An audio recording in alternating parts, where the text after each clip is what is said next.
Hi and welcome to Best in Tesla News episode 51. Porsche is coming out with a new Taycan. Tesla gains even more market share. The Tesla Model 3 is the best-selling EV in China. Tesla scores top 4 spots in owner satisfaction study. And we see some kind of refreshed Model S. And Spacex is building a floating spaceport. And you won't believe what have already arrived at Giga, Texas. The answer to this and much more in today's episode. So let's dive right in.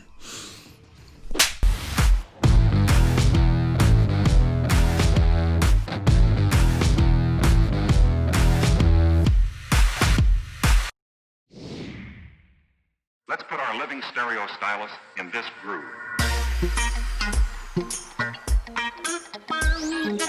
So we are hearing about Tesla losing market share. But again, people are just cherry-picking numbers instead of looking at the global sale.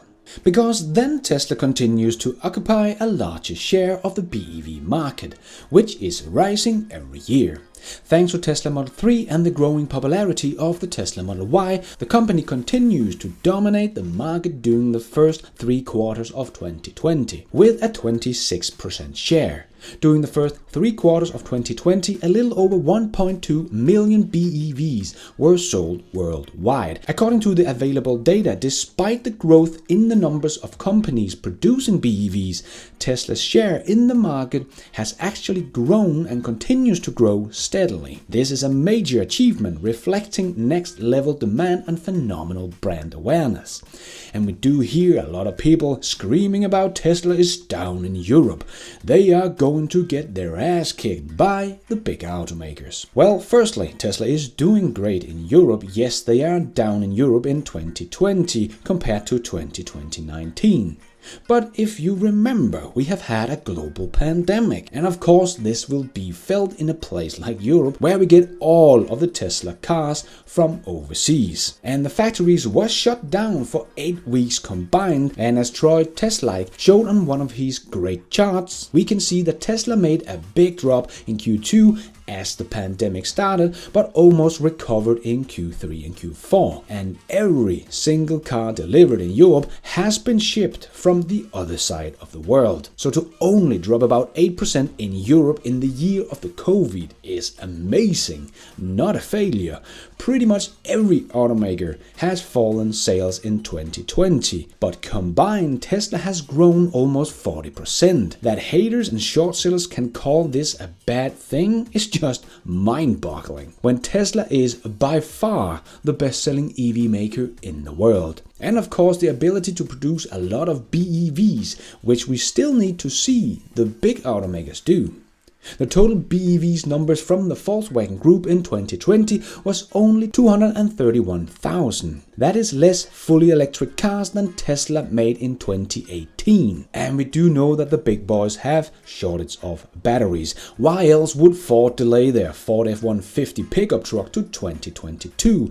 Or why would Volkswagen delay their ID Buzz to 2023? And so on and so on. Because they don't have the batteries. So yes, I know a lot of people think that the ID4 will just sell millions. Sure, over the next 5 to 10 years it will, but not within the next 5 years. Volkswagen don't even expect to produce more than 1.5 million BEVs in 2025. So how should the ID4 be able to sell millions when Volkswagen is not even making 250,000 of EVs in 2020? And I don't expect them to make more than 400,000 in 2021. And that is for the entire Volkswagen Group. And they have to produce the ID3, the ID4, the Porsche Taycan, Audi E-tron, Audi E-tron GT, the Audi Q4 E-tron, the Skoda Enyaq, and the sporty hatchback Cupra Elborn. So if we split them evenly, it will not be more than 50,000 per vehicle they can produce. So I will be very surprised if Volkswagen deliver more than 100,000 ID4s this year. But I did a whole prediction video about this, so if you haven't seen that already, you can dive much more into this in that video. But as I have said before, at the end of this year, 2021, everyone will get it. Maybe with the exception of Gordon couldn't be more wrong Johnson. Yes, this will be Gordon even in 2041. And the Model 3 became the best-selling BEV in China, even beating the little shoebox of a car, the Wuling Hongguang Mini EV that only cost under $5,000. But they did also only start sales in June. But now Tesla is ramping up Model 3s and Model Ys in 2020, so going to be exciting to see if Model 3 or the Model Y can take the crown again this year, or will the little Mini EV become the best-selling EV in 2021 or something else. And also going to be exciting to see if we will see any German automakers in this top 20 this year. And Sandy Munro takes a look at the refreshed Model 3. And the problems we have heard about with the paint job from Tesla not being good enough is now a thing of the past. Tesla finally got the paint job down. Great job. But Sandy was still not pleased with the panel gaps of his Tesla. The passenger side did not have even gaps, but the driver side was perfect. So there were still some issues with the panel gaps. But this was of course only one car, and Sandy is on a road trip right now, and there he met another Model 3 owner who got a brand spanking new 2021 Model 3 refresh. And even Sandy said that the panel gaps were perfect. The paint job was perfect. This car was as good as anything else coming out of Europe. I gotta say his Model 3 had perfect gaps on the right side, perfect gaps on the left side, spectacular paint job. He had the new headlights. I was very impressed. It's that car was as good as anything you could find out of anything in Europe. So yeah, looks like Tesla is getting the build quality down. No more wrong panel gaps, no bad paint job, and both Sandy and as I talked about in my review of the Tesla Model 3 refresh, the build quality inside the Model 3 is just perfect. Nothing wrong inside. So what now? Build quality is getting very good as anything out of Europe. What are the haters going to cling on to now? It's going to be harder and harder to find anything bad to say about the Teslas. And it of course drives great as Teslas does. And as Sandy put it, it drives like a BMW, just faster. So if you're a driver, this is like driving a BMW, only faster. Ouch, Sandy. I thought I was the one doing the slap. And all Teslas are taking the crown when it comes to owner's satisfaction.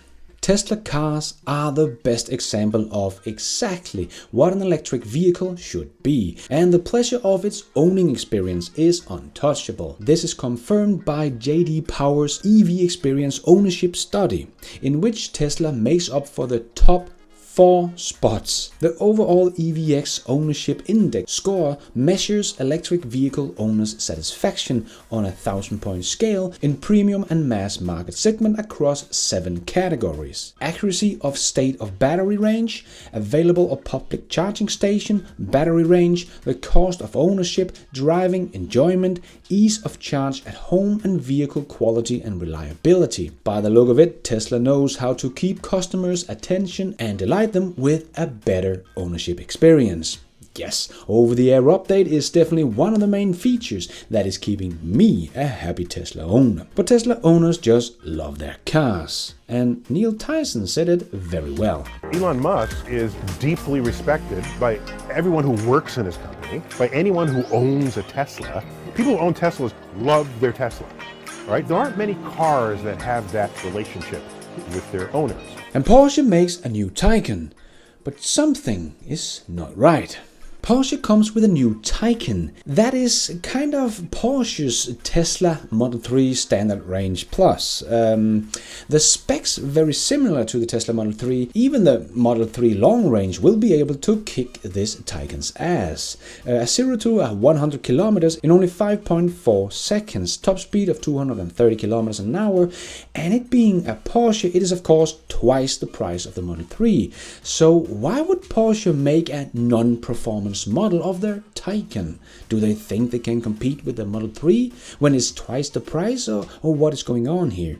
So kind of a weird move for Porsche to make a Taycan that has this little performance, because that is kind of what has been the whole argument about the Taycan. This is a performance car, but now you can get it as a non-performance version. And the range numbers are a bit weird as well. The VLTP range is a number between 407 to 484. What does that mean? Is it 407 or is it 484? A VLTP number is not a number between something, it's the range of the car. But it gets even weirder, because on the front of the website it says 0 to 100 kilometers in 4 seconds. See, now we're talking, and a top speed of 250. But when we go into the spec sheet, these numbers are nowhere to be found. And the price is of course a from price as always, but I think they have just made a Mercedes kind of move, stripping the car down to its bare minimum and have some extras you can buy. Just look at this list. I have never seen anything more complicated than this. With Tesla you can choose between 3 models. And if you want full self-driving, that's pretty much it. Here you have to take the day off work just to configure the damn thing. I think we shall get back to this car when it's actually out and we get some more clear numbers of this car. But hey, the more EVs to choose from, the better, so bring it on. Just didn't see this one coming. And you won't believe what have already arrived at Giga Texas. Giga casting machines. Yes, thanks to Jeff Roberts' video, we can both see the concrete foundation for the Giga casting machine, but we also saw the Giga casting machines themselves arrive at the site. The big boxes you see here from E-tron, the company that is making the casting machines, so no doubt that this is the casting machines already arriving at the Gigafactory. This is crazy. The speed of the Texas Gigafactory is just mad. And as we can see, there are just more and more steel structures popping up everywhere. And just look at these tiny little people walking around on site. Oh my god, this is a big factory. And I just wanted to give a big shout out to Jeff Roberts and Joe Tagmeyer for making all these great videos documenting this historic build. Just as all the guys from the Gigafactory 3 and Gigafactory 4. Just so amazing we are able to follow all these great factories coming alive. And Wu is one of the guys at the Gigafactory 3, and he did just film the construction that is going on in the northeast of the factory. That I have not been able to find out what is for. Maybe a battery production facility, an R&D center, maybe battery production in the bottom of the factory and an RD in the top of the factory, or maybe it's for more gigacasting machine. Don't know. What is your guess? Let me know in the comments below.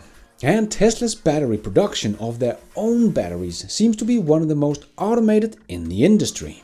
Tesla's video of its 4680 battery production line suggests that the company's level of automation has reached a level that has never been seen before. As noted by Tesla Bull, True Tesla on Twitter, the footage shared by Tesla in its recruitment video showed a battery production line that is incredibly automated. This could be seen immediately in Tesla's main battery production line, which, unlike traditional battery manufacturing facilities, is largely absent of human workers. Additionally, hint about the 46 battery cell automated production process emerged recently when EV Block Electric leaked an image of Tesla's structural battery pack featuring a honeycomb architecture. EV enthusiasts, such as members of the Tesla Motor subreddit, have noted that the leaked image of Tesla's structural battery pack seems to be optimized for automated assembly as well. And as Elon tweeted, battery cell production is the fundamental rate limiter, slowing down a sustainable energy future. Very important problem. And later tweeted, the rate limiting part or process in cell production is constantly changing, which means constantly improving. This is just so exciting and so important for our sustainable future. And speaking of batteries, Elon Musk is allowed to prepare for the construction of the world's biggest battery factory in Grünheide. So Tesla has not yet received approval of their request of building a battery factory, but Tesla can start preparation for the planned battery factory near Berlin prematurely, at their own risk of course. And if I know Tesla, they will definitely go ahead and just wait for the approval to come in later, just like they have done with pretty much the rest of the factory. There is still nothing about the size and numbers of jobs. Tesla just recently applied for the construction of a huge hall in the southeast of the building site, possibly a case for the battery factory, but we still don't know. But all of this will probably be ready this year. Yes, 2021 will in many ways, in my opinion, be the year that is going to kickstart the EV revolution and really take it to new highs in 2022.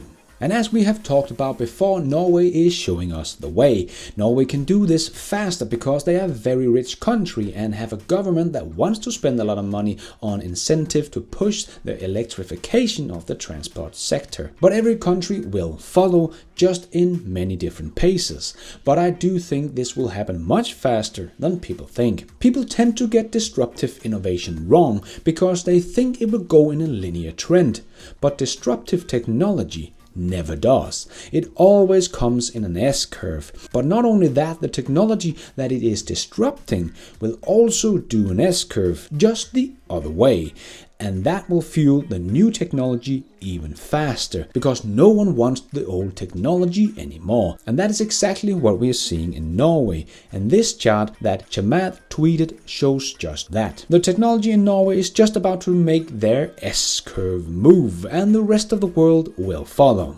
And the next 5 years will show us just how fast such disruptive technology can move, and especially with a catalyst like Tesla. So fasten your seatbelts, because we are about to take one hell of a ride. And another area that is being disrupted is the space industry. And SpaceX did launch yet another Falcon 9 rocket with 60 satellites more for their Starlink internet, and now have over 1,000 satellites in space. But these launches has become so normal to see that maybe the most exciting thing was the rocket booster that of course landed back down again on the drone ship in the middle of the ocean, that no one else can still do, by the way. Was the 8th time this rocket has been flown, landed and reused. Just mind-blowing when we also think about no one else is even capable of landing an orbital rocket booster yet. Just amazing. And public records show SpaceX has registered Starlink subsidiaries in Austria, Australia, Argentina, Brazil, France, Chile, Colombia, Germany, Greece, Ireland, Italy, Mexico, the Netherlands, New Zealand and the Philippines, South Africa and Spain. Woo! And Australia already granted SpaceX license to operate Starlink's antenna in the country. Yep, soon we will be able to get Starlink internet everywhere.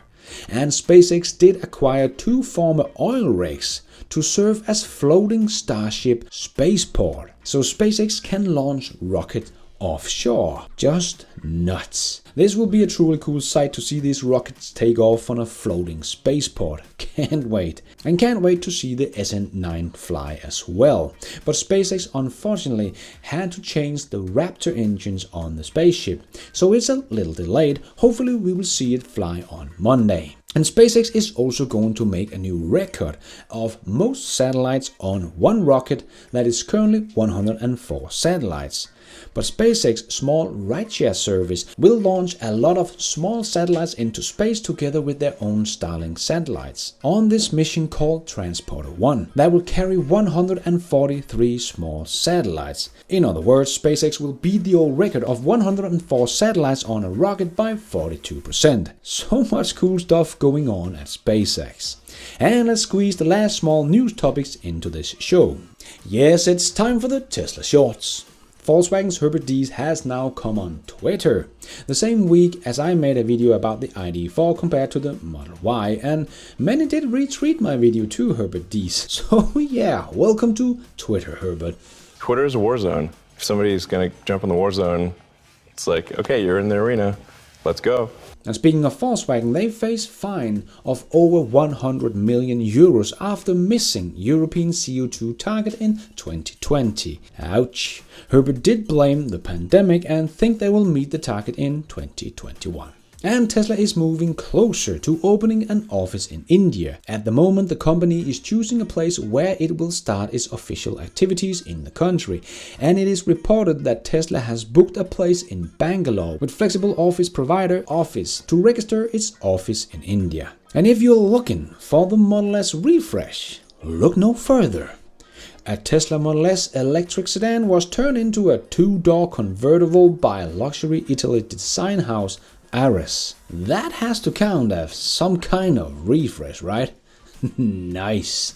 And we did see some covered cars at the Fremont factory, and on closer inspection you can see the cover sags in areas of the windows and roof, which suggests this is just a car frame or a body in white. Maybe this is the new body for the refreshed Model S, but we will probably know on Wednesday. Because remember, it is on Wednesday 27th of January that Tesla will have their earnings call, so stay tuned. Tesla drops the price for the Model 3 Standard Range Plus in Germany by 2,000 to 3,000 euros. So it is now only 34,970 euros. Hope that will happen in my country too, because so far they just seem to be going up. And that price in Germany is about $26,000 cheaper than in Denmark. Man, you got some cheap cars down there. Or maybe we just have some insanely expensive cars in Denmark. And Elon Musk has been in a generous mood this week. He donated $5 million to Boston Research, who are developing a COVID-19 vaccine and screens. And he also tweeted, "I'm donating $100 million toward the price of the best carbon capture technology." Very nice. And we see yet another Tesla converted into a police car. This one is Indiana's first Tesla police car. And a Tesla Model S owner from Sweden made a real-life moose test, driving at night on an icy road, and suddenly a big moose entered the road. Luckily, the Model S passed the moose test as the driver was able to avoid the moose, saving both the moose and his Model S. And Tesla posted several jobs openings for semi-truck production lines in Nevada. Oh yes, getting closer to production of the semi-truck, that will change the transportation sector forever. Can't wait. And we do see some testing of the Boring Company Las Vegas Loop, where many Teslas was driving in and out of the tunnel. Can't wait to see this, and for the whole world to see this, that this is just yet another one of Elon Musk's promises coming true that many doubted, as usual. But before we end off with a bit of fun, I just want to make a quick shout out to my newest patrons and members of this YouTube channel. Michelle Bertium, hope I got that one, John Moshinsky, Whitney Reed, Kevin Burns, Paul Toonley, D. Falk, Mark Harris, Drahouse, Andrew Hall, Harv Ducate, Thomas Kirk, Joseph Risi, and my thank you for watching members, Jeff Eving, Joseph Mall, Wolfgang Schuster, Garcia K, and my Be Nice and You Are members, Oscar Morales, Paul Henry. Thank you so much, guys. I hope you know how much your support means to me. I am doing this all by myself, but you guys are all the producers of this show. Thank you. And let's end off with a bit of fun. This was, of course, the week where US got their new president, but I think the nice Senator Bernie Sanders and his mittens kind of stole the whole show there, especially on Twitter. Thousands of Bernies and his mittens showed up everywhere.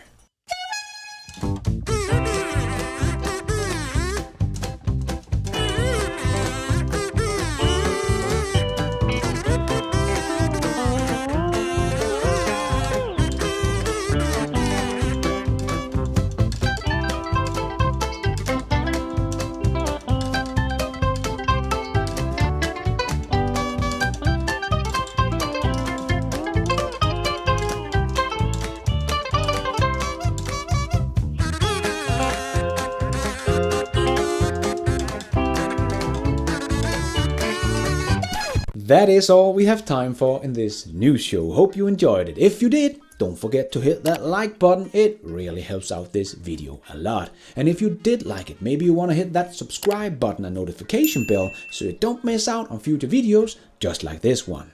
If you're already a subscriber, thank you so much for your support. If you want to support the channel even more, remember you can, for as little as $1, become a patron of the show and get your shout out here on this channel.